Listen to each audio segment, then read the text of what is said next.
جب جنتیوں کو خبر دی جائے گی نا کہ اللہ ان سے راضی ہے، فَهُوَ أَكْبَرُ عِندَهُمْ، وہ ان کے نزدیک جب یہ خبر ملے گی کہ اللہ ان سے راضی ہے تو ان کے نزدیک ساری نعمتوں سے یہ نعمت بڑھ کر ہوگی۔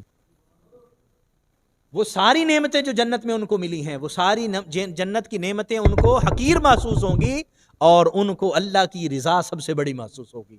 اسی لیے تو اللہ تبارک و تعالیٰ نے یہ فرمایا۔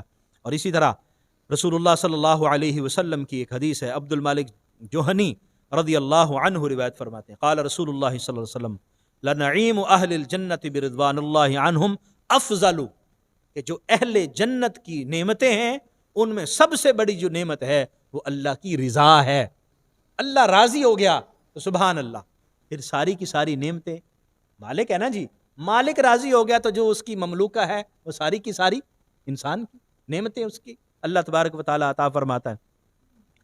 اور حضرت امام بخاری، امام مسلم، ترمذی، نسائی اور دیگر کتب احادیث نے یہ روایت حضرت ابو سعید خدری رضی اللہ تعالی عنہ سے روایت فرمائی، قال رسول اللہ صلی اللہ علیہ وسلم ان اللہ یقول لأہل الجنہ، اللہ کریم اہل جنت سے فرمائے گا، یا اہل الجنہ، اے جنتیوں، او جنت والو، اللہ جب ندا دے گا جنتیوں کو پکارے گا، او جنتیوں، جنتی کیا کہیں گے؟ لبیک یا ربنا وسعدیک والخیر فی یدیک، اے اللہ ہم حاضر ہیں، ہمارے لیے تیرے حکم کے سامنے لبیک کہنا ہمارے لیے باعث سعادت ہے، اور ساری سعادتیں تو تیرے ہاتھ میں ہیں، مالک حکم فرما، ہم حاضر ہیں۔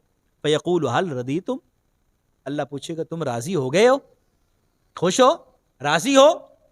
فیقولون ربنا وما لنا لا نرضى وقد اعطیتنا ما لم تعطه احدا من خلقك، جنتی اللہ کی بارگاہ میں عرض کریں گے مالک ہم کیسے راضی نہ ہوں، ہم کیسے راضی نہ ہوں جو تو نے ہمیں عطا فرمایا ہے وہ اور مخلوق کسی کو بھی تو نے عطا نہیں فرمایا، یہ تو نے ہمیں عطا فرمایا پھر بھی ہم راضی نہ ہوں، یہ کیسے ہو سکتا ہے؟ مالک ہم تو راضی ہیں۔ فیقول الا اعطیکم افضل من ذالک، اللہ فرمائے گا کیا میں تمہیں اس سے بھی زیادہ افضل چیز نہ دوں، اس سے بھی افضل چیز نہ عطا کروں؟ اب جنتی حیران ہو گئے، اتنی نعمتیں تو پہلے مل گئیں، اس سے بھی افضل چیز ابھی کوئی رہتی ہے، ابھی کوئی اور چیز ہے؟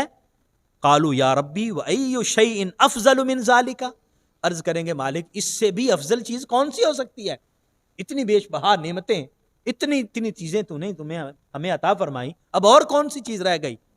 اللہ تعالیٰ ارشاد فرمائے گا احل علیکم رضوانی فلا اسخط علیکم بعدہ ابدا، میں نے تمہیں اپنی رضا عطا فرما دی ہے، اب میں کبھی بھی تم سے ناراض نہیں ہوں گا۔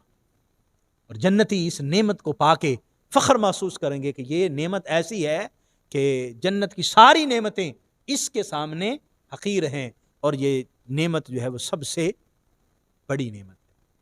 اور اسی طرح اللہ کریم جل مجدہ اپنے دیدار کے حوالے سے بھی جو مہربانی فرمائے گا، وہ نعمت بھی جنتیوں کو سب نعمتوں سے بڑھ کر اور سب نعمتوں سے افضل اور اعلیٰ محسوس ہوگی۔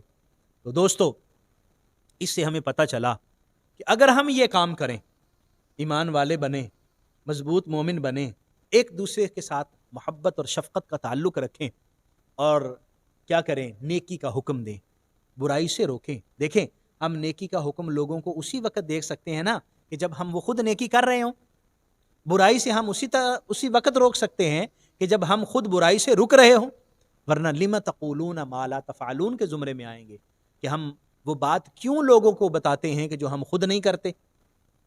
تو پہلا یہ ہے کہ ہمیں خود عمل کرنے کی کوشش کرنی چاہیے، اور دوسرا یہ ہے کہ ہمیں نیکی کا حکم دینا اور برائی سے روکنا چاہیے، نماز قائم کرنی چاہیے، زکوٰۃ ادا کرنی چاہیے، اور اللہ تبارک و تعالی اور پیارے رسول صلی اللہ علیہ وسلم کی اطاعت میں کوشش کرنی چاہیے۔ پھر اللہ تعالیٰ وہ نعمتیں عطا فرمائے گا جس میں سب سے بڑی نعمت کیا ہوگی؟ اللہ کی رضا، رضوان من اللہ اکبر، اللہ کی رضا۔